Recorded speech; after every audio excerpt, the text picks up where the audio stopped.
Hi everyone, thanks for stopping by. I'm Bob Paulinski, Master of Wine. Today's video is about 4 sensational values that are absolutely perfect for summertime wine drinking.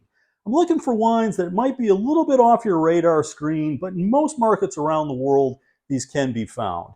Well, at least it's true for 3 of the 4. The one wine that's a bit obscure, I'm including because it's just too good not to be part of this video.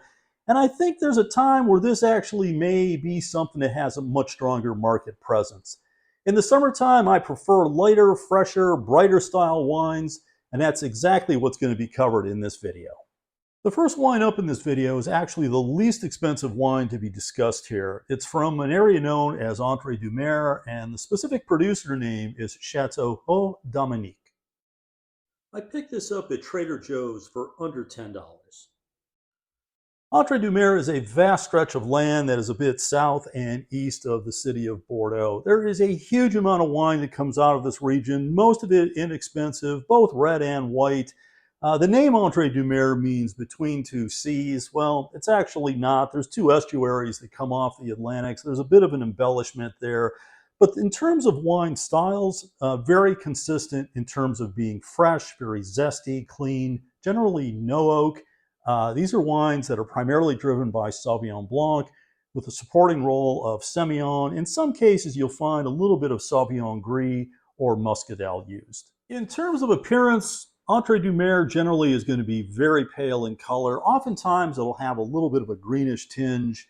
This has all the telltale signs of a wine that's very youthful. Aromatics, a little bit of that lemon lime zest, a bit of a tarragon note, good intensity, but relatively simple style of wine. But it has a freshness, there's a purity, there's a clean character to it that's very appealing. On the palate, relatively light bodied. Looking at the back label, I see the alcohol level on this wine is 12.5. In today's world, oftentimes you're going to get white wines that are going to be 13.5, 14 plus in some cases. This wine could not support that sort of alcohol. Also, that lower alcohol just kind of fits the wine drinking in warmer summer months. No oak, again, as I mentioned. On occasion, with some Entre, deux, once in a while, you'll see the tiniest amount of CO2. Not enough really to give the wine any type of spritz, but sometimes you'll find some very tiny bubbles clinging to the bottom of the glass.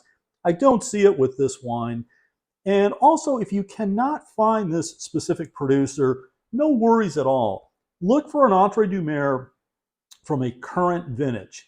Not more than 2 years old, 3 years old at the very most. Stylistically, the wines from this region tend to be very much the same. No oak, bright, fresh, clean, zesty. The styles are not going to vary all that much. In this particular case, this wine is made from 60% Sauvignon Blanc, 40% Semillon. That's a bit higher than most in terms of Semillon. And that Semillon will give the wine a little bit more weight and richness. If you see more Sauvignon Blanc, generally it's going to have more of a fresher, brighter, crisper, more vibrant character. But for the money, you can't beat this wine. Moving on to wine number 2, we're staying in France. We're leaving Bordeaux. We're heading east to Burgundy, the land of some of the most crazy priced wines you'll ever find. But what we're going to be talking about here is one of the few white wines from Burgundy that's not made from Chardonnay. The focus here is going to be Aligote. The wine that I'm opening is a 2020 Domaine de Vieux Collège Aligote. The home base for Aligote is Burgundy. And even within Burgundy, it's a relatively obscure grape variety. Other places in the world where you'll find some small plantings, a little bit in Oregon, a little bit in California. I've seen some plantings in Australia. There's a few other places. Certainly not a player that gets a lot of attention. Within Burgundy, it's oftentimes produced in lesser growing regions, so it's not really used for the prime regions.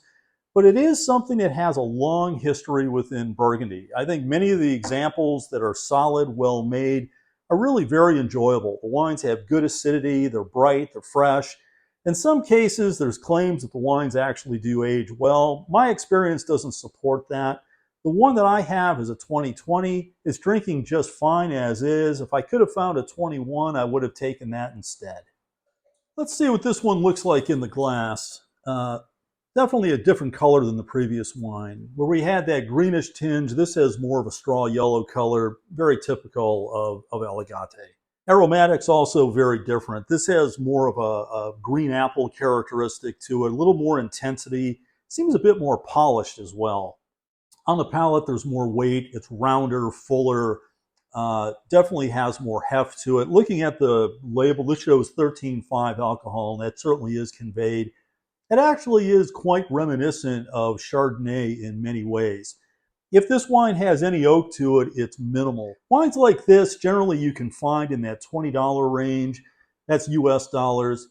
There are some higher priced examples out there from some of the top producers, and there are a handful of producers that give Aligote the deluxe treatment, and you'll find those at more premium price points. Moving on to wine number 3. This is the one that's going to be tough to find. If you can find it, you're going to be amply rewarded. If you can't find it, just keep this in mind, because I think there's going to be a day where this wine's definitely going to have a broader audience. 2021 Bordeaux Albarino.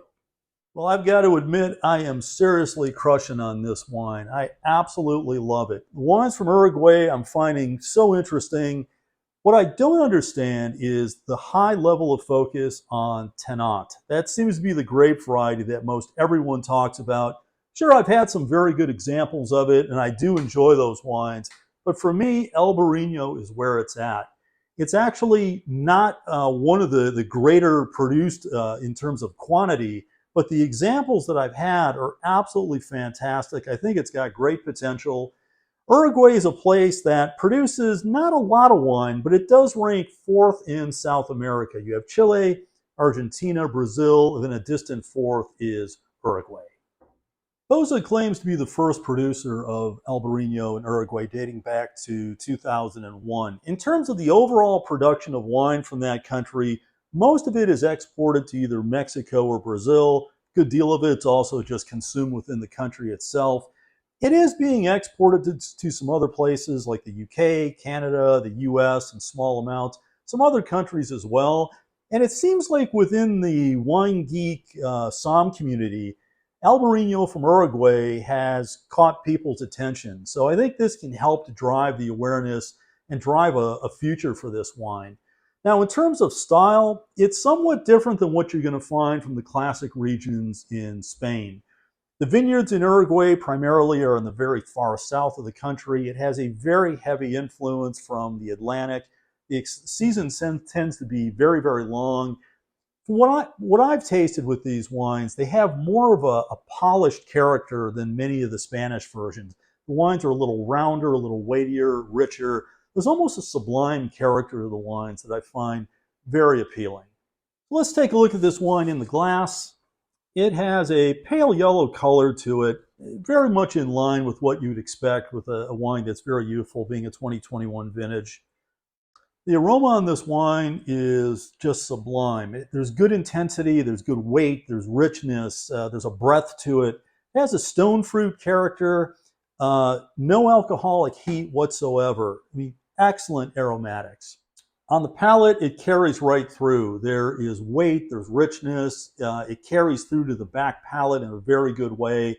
Very well balanced.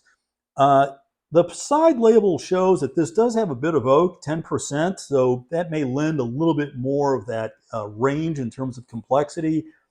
But the bigger factor is this wine spends several months on the lees.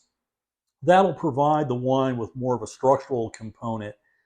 Really beautifully balanced. Love this wine from start to finish. You can tell this was made with extremely high quality fruit, but of excellent example. I hope you can find this, and if you can't, just keep this in mind, because maybe somewhere along the way with your travels, you'll find this wine.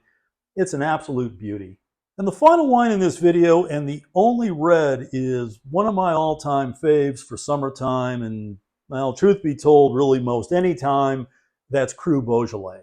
Now, within Beaujolais, there is a tiered system.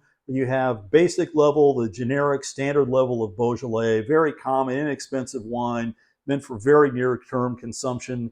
Then you move to Beaujolais Village, which is just a tick up. The highest level you have Cru Beaujolais, and there are 10 of these. And these are clearly superior to the other range of Beaujolais. There's also something called Beaujolais Nouveau, which maybe in a future video I'll get into, but chances are I probably won't. But the Cru Beaujolais are the cream of the crop. This is where the prime vineyard sites rest.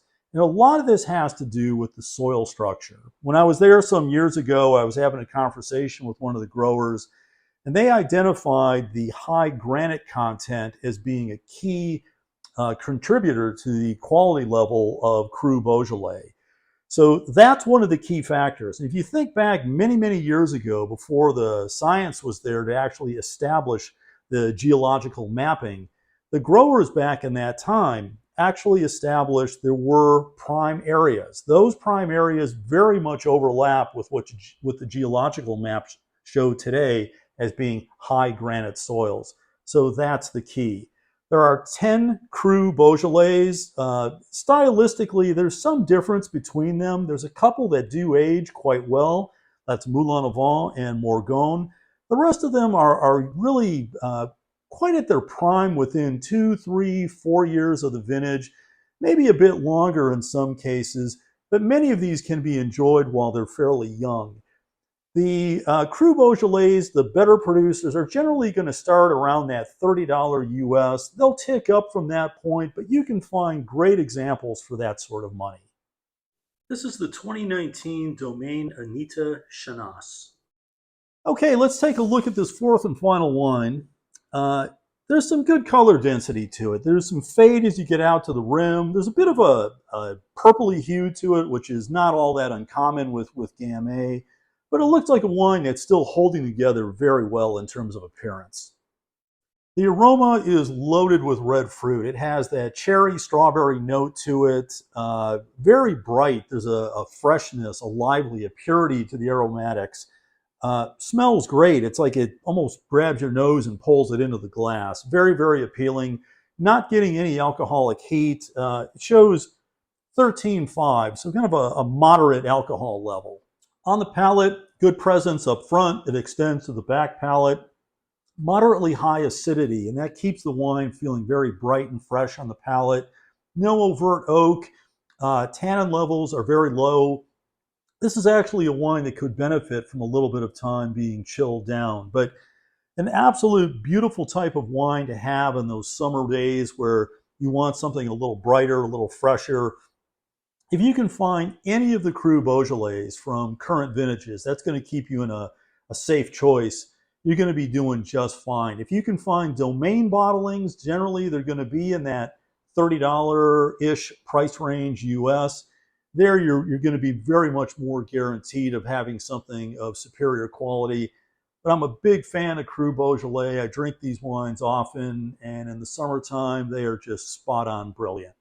I hope this video gave you a little something to think about for summertime wine drinking. Maybe expand your horizons just a bit, or maybe revisit some wines that you haven't had in a long period of time. Thank you again for staying to the end of this video. As always, it's much appreciated. If you haven't subscribed, please consider doing so. If you comment, I will do my very best to follow up. I'm going to be drinking some of this Albarino tonight. Loving this wine. Maybe a little of the Beaujolais too. Until next time, cheers.